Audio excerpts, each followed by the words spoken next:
Steve Mills here, and it's great to be back on the Results Podcast, sharing with you some more tried, tested and proven ways in which you can grow your business. Now today I've got an absolute gem for you. It's around follow-up, following up leads specifically. I got some stats I'd just like to share with you. Firstly, stat number one is that 48% of all leads never get followed up. Now you may think that's true, you may think it's not, and I know, there's lots of evidence that statistics like that are made up, and it could be. It's not my statistic, it's just one that I recently learned.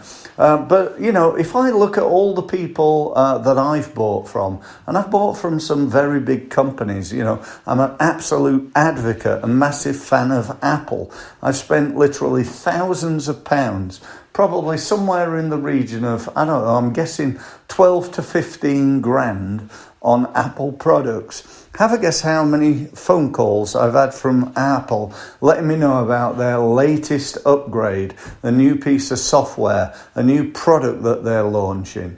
In round figures, it comes to absolutely zero. Now, you could argue that, they're a massive company and they don't need to do that. But I also wonder or worry from their point of view how much money they're losing out on because they're not following up. And it's as simple as that. It doesn't matter how expensive, how luxurious. I went into the Mercedes dealership the other day. They took my contact details. And when I say the other day, I'm talking 3 weeks ago. How many follow-up calls have I had? None, zero, zip, nothing. So, it could be true. In fact, it could even be higher than that. Another stat, 80% of sales are made between the 5th and the 12th follow-up. I believe something like only 2% are made on the first call. You call and somebody says, yeah, I want to buy. They call you saying, I want to buy a new whatever it is. And the sale's made on that first call then and there. They're prime ready, they're calling because they want to buy, or you're calling them and you've just actually landed at the right time. Like 2 minutes ago, my printer broke, and then you call me very fortuitously within 2 minutes, and just the right time to buy a new one.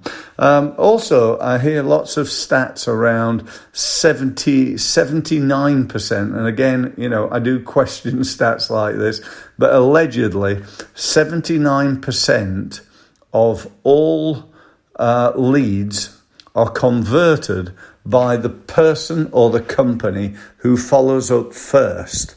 And I really do believe this, and that is that speed stuns, following up quickly, following up, instantly, following up certainly within the first hour of that lead coming in can make a big difference to your conversion rates. And yet again, so many businesses, I'm not saying that Mercedes won't call me, but it's taken them 3 bloody weeks so far and they've still not done, even though I'm interested in spending, 20,000-30,000 pounds upwards with them, and they can't even be bothered calling me, and I'm thinking, do I really want to buy a Mercedes?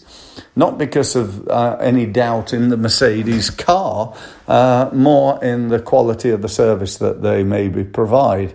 If they're not providing me with a good service when I'm going to give them a load of money, then what level of service will they provide me with after they've sold me? Interesting question. So follow up. That I hope I've convinced you now that is key.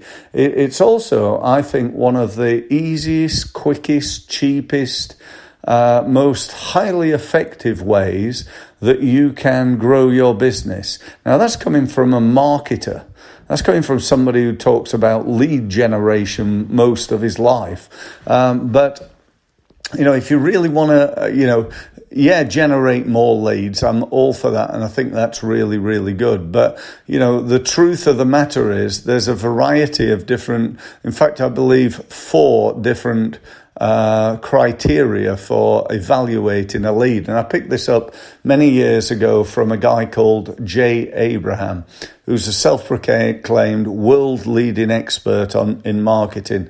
And he defined leads like this. He said, the first thing to consider is the number of leads that you're getting. The second thing to consider is the conversion rate of those leads. You don't want like 1,000 leads and they'll be so poor quality that you only convert, let's say, 5% of them. That's just a whole load of work. The third factor is the value of the leads. If they're a lead for £1 or a lead for £1 million, obviously you'd rather have the £1 million leads, unless you get £1 million £1 leads. I don't know, but anyway, I'm going off track here. But the value of the leads, and then number 4 is the repeat value of those leads. So is it just a one-off sale, or is it something people sign up to every month, or is it something that people come back and buy different products and so on? And that links into, again, from him, his version of what he calls the lifetime value of a customer. And that's the average amount of money each customer spends with you every time they buy, how often they buy, and how long they stay with you. So if an average customer spends £100, they come back once a month and they stay with you on average for 2 years, you know that the lifetime value of that customer is £2,400. And I worked that out without a calculator and without being an accountant. I'm sure you're incredibly impressed at that. But seriously, these numbers are really what business is all about. But let's go back to what I was saying a few minutes ago. What is your follow-up process? If you're convinced now that you need one, what is yours? Can you show it me? Is it in paper? I said a few minutes ago that 80% of sales are made between the 5th and the 12th follow-up. So what's your 12-step sales follow-up process? What is it? Because if you're like 99% of the businesses that I speak to before I speak to them, they haven't got one. They don't have one. They don't have it. It's not there. And if that's you, then, you need to get that sorted. You really do. Now, if you've got one, you say, well, which you probably have, really. Even the people who say, well, I don't have one, what they actually mean is they don't have a written one, but they just make it up as they go along. They'll call, they make a call and then maybe follow it up with a phone, an email, and then they might connect to them on LinkedIn and then maybe send them something via email, a brochure or something like that. Then they might call them again. And, we've got, about 4 different things there, the phone call, the email, the connection on LinkedIn, and the follow-up with a brochure. And that would be, I think, reasonably typical. But again, that doesn't even get to the first part of that, the 5 to 12 follow-up, not calls, but opportunities, a system. You need 12 different systems for follow-up. And if you've only got 4, then, you're probably going to lose out, as it says on my notes here, with 80% of the sales made between 5 and 12 follow-ups. So you're going to miss out on 80% of the potential business that you could. So, if you need any help with that's what I've been, or certainly part of what I've been spending the last 27 years, coming up next May, 27 years I'll have been doing this. I've worked with thousands of businesses in hundreds of industries.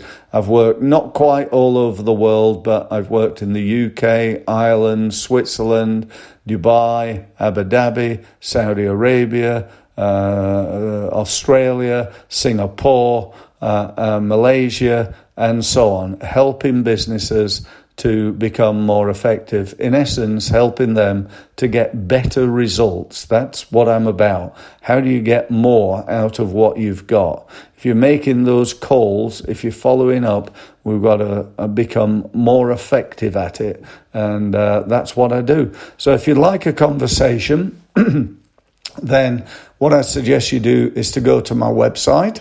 My website is www.steve-mills.com. That's steve-mills.com. You'll see on the homepage there's a big gold button.